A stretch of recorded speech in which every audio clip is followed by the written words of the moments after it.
Any questions? I can have quick answers for you. You interviewed older men here in Oakland and also in Washington, D.C. I'm a Howard alum. Okay. Ours too. Yep. That's why I knew about us.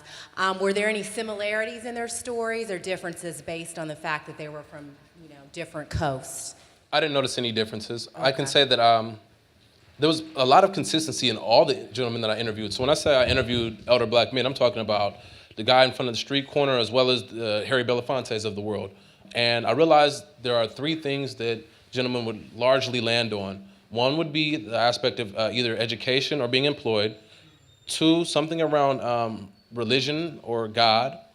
Three, something about appreciating family or your mother specifically. And so as a journalist and also as a social scientist, I realized some consistency there. And when I realized that, I was like, okay, I think I have a large enough sample size that I can conclude my study. Hi, good morning. Good morning. My name is Angela Hennessy, and I am a survivor of gun violence. I was shot it's been about 2 years now, and this young brother that shot me was driving a stolen car with stolen plates and beating up on his girlfriend, in broad daylight in the morning, which was why I got involved in the first place. And he got away, and I'm happy that he did. I'm happy that he didn't get caught by the police, that he didn't go to jail. I don't believe in the prison system, and I know that he didn't end up in that position overnight. That's like hundreds of years of oppression and white supremacy and slavery and all of that. But my question is really about how do we redefine what justice looks like? And in a situation like that, I'm left with a lot of work to do, and I'm trying to figure out how to repair my family and my community around it, and how to bring people together as opposed to perpetuating these cycles that leave young black men in these situations, And I'm wondering what that looks like, what justice looks like for you in situations around violence. One more time, your name? Angela Hennessy. Angela, you're a warrior. Thank you for sharing your story. Thank you. I think the immediate thought is that justice comes from the individual and seeing the individual seeing beyond themselves. I think that you are a warrior because you said that you have survived, not been a victim, but you're a survivor of something. So one, that word choice speaks volumes as to your mindset. Two, your way of looking at it and seeing beyond yourself in that instance and saying, you know what, there's a larger societal problem that's going on here, and I don't want to contribute to that. Also, you want justice in some other way, some retribution for what has happened to you. I'm open to discussing it, but I think you're on the right path with just the terminology that you're using and also your mind frame. And I imagine a world where survivors thought in that way. Imagine a world where assailants could come back to the survivors and have dialogue and say, this is the societal things that I was going through that led me into that situation where I did take that action. I don't know if that would produce true healing, but it would definitely produce something better than what we have now. So thank you again, Angela. My question is really simple. I love the work you're doing. How can we all support it?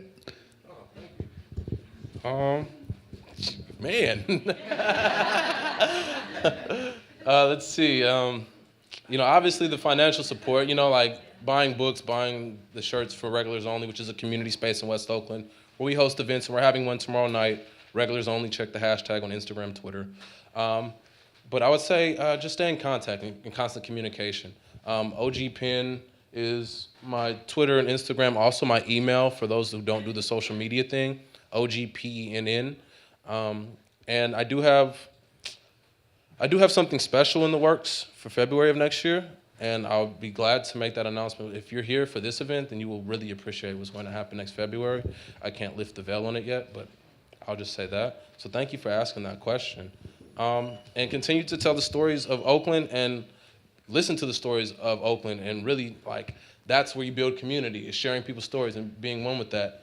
Hi, good morning. My name is Natasha. I'm an emergency room nurse, and so I deal with death pretty often, and also how to help people heal. And I think with death being, especially from like a violence perspective, if someone has suffered, like a family member who's died because of violence, how would you tell these people to heal? Because death is always something shocking, everyone feels hurt, but anytime that it's attached to violence, it brings on a lot of other emotions. So how do you bridge that gap in the people that you've talked to and their experience, and I'm sure they've lost people to violence as well. What have you taken away from how they've healed?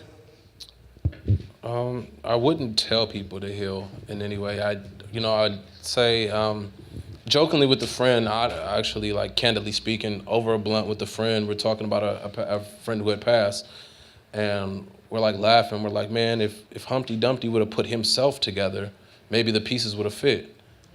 And instead of searching outside, search inward for how you can best put yourself together. And I know that's worked for me, and I don't know if that's what I could prescribe for everybody. And also, I've been open to taking in influences from other people and kind of quilting together what healing looks like for myself. But ultimately, me putting myself back together again and coming up with a program and saying, hey, I need to drink this much water, jog this often, write this often, because that's what works for me. I think that has helped me a lot through what I've experienced in my life. Thank you for the work that you do. Thank you very much. So what kind of got you through the process of healing? And like, where'd you start at? And I don't think it really ever ends, but like starting and everything, like how you felt, about everything. But she kind of answered that. Right, exactly. Yeah. But yeah, it's a constant process of what it means to put yourself together again every day. I'm a big fan of the what is it called? The hero's journey, where the hero is sitting at slumber, and Shrek gets a notice from Lord Farquaad, and he has to go and slay the dragon, save Queen Fiona. Her name was Fiona, right? Yeah, and return back to. So every day when your alarm clock goes off, that's you going on your hero's journey. That's you being young Simba going out into the wild just to come back home. Disney does a great job of showing the hero's journey. But yes, so I think it's a constant repetition of how can I get better. We don't get older, we get better, as you can see the thing at the front door says, and I'm a firm believer of that. One of the OGs I interviewed was like, man, I don't want you to take my picture, don't document me, but just take this quote, we don't get older, we get better. And I was like, damn, that's great. Great, why can't I take this picture of you? But yeah, thank you for your question. I didn't catch your name. Benjamin, thank you. Young What's up, sir. bro? How you doing, bro? Very, very, very appreciate you today, this morning. I guess my question is, or what I want you to talk about is, can you explore or talk about how your relationship with your father impacted your curiosity around this project, and how your relationship with your new daughter impacts your journalism? Yeah, thank you. Yeah, dang. Like, man. They got some Hennessy back there with that coffee. So, growing up without a father in Oakland is one thing. Growing up in a group of friends who don't have fathers is another thing. And so it wasn't just my father not being there, but it was also, literally, I could look around a circle of us sitting around a table in East Oakland, smoking, hanging out, 14, 15 years old, and nobody has a father in the household. And I'm like, hey, there's something going on here. And we wouldn't explicitly say, hey, I'm acting out because I want my dad there, but we would do that. Or we would be more observant of the guy with the flashy rims in the 1967 Cougar. And we go up to him and say, hey, man, how you doing? Can I be your friend? Can I run errands for you? Can I ride my bike around the block just to make sure no cops are coming? And I'm gonna be your understudy? So that we started taking notes from those elders. And I like to say we quilted together our concept of manhood. And then at about 24, 25, I realized my hairline was receding, right? And so I was like, you know what? I wonder if my dad's hairline is receding. So I'd been in conversation with him when I was younger. I hadn't talked to him in maybe, at that point, 15 years. And I tracked him down through a family friend on Facebook, as we all do. And I realized he was incarcerated in Alabama. I put up some money to go interview him while he was incarcerated in Alabama, and just have that discussion, just talk about a little bit of everything from like this obscure first name that I have to family lineage and what he wanted to be as a kid and how he knows how to speak German. And like it really just gave me understanding as to who he was as an individual in creating that connection. I can't just go out in the community and do intergenerational connection. I have to do it also within my house. And with that said, my daughter is 13 months now, and I think about that quite often. I actually this conversation of babies and bullets, I'll say it to you all. I've been thinking about this 50 Cent lyric. It was like, you talk about death enough, death is gonna come. They say death is in the tongue. You talk about death enough, death is gonna come. And so it's like, oh man, I gotta wear a bike helmet or something. Like, I'm talking about death. I'm working on another story about death. I gotta, tread lightly. But it speaks volumes to how I value my life now. And since having a child, I don't do that passive suicide walk across the street where you're looking at a car coming on even though they got the green light. No more of that. No more of that. Both sides, definitely wait. Sorry, it made me think of something. I wanted to bring this up, and I know this is irrelevant, but hopefully that answers your question. Speaking of jaywalking, I just want everybody to know that I love this place being in this venue, not only because of youth radio, but also because this is the street right here at this intersection is where Tupac was arrested for jaywalking, and he sued Oakland, successfully sued the Oakland Police Department for battery. And so I think about that often when I come to this intersection. So just to bring his name into this fold as well. Thank you. So you mentioned that youth radio sent you out to New York, so you got a different perspective. You went to Detroit, you went to a few other places. And I know you're doing work, when you're journalism, it kind of opens up your horizon in terms of like your voice. And so, people outside of Oakland, your hometown, can hear you. Do you still are dedicated to Oakland as your number one priority for getting the voice out, or is it more of, I want to be more of a national voice? I don't know if that question makes sense, but. Yeah, I hear what you're saying. I don't want to be confined to Oakland at all. I definitely think that you can do a lot for Oakland by going outside of the town's limits.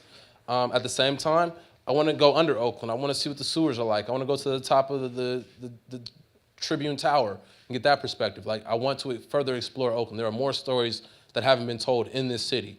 And I think one of the best things that I did in graduate school was do that documentary on Mike Dream, where I realized there's a story right in my backyard while other people are going halfway around the world raising funds for it. But I didn't have, it was almost a free documentary to make. And so there are so many stories that need to be exercised out of this town and shown to the world, because I do think this is a great place it's almost like a great place to do a social study. We have a little bit of everything here. And so I really take pride in this town, not only because I grew up here, but also because I can look around and see elements of what I've seen in Ireland or what I've seen in China here in Oakland. So yes, thank you for that question.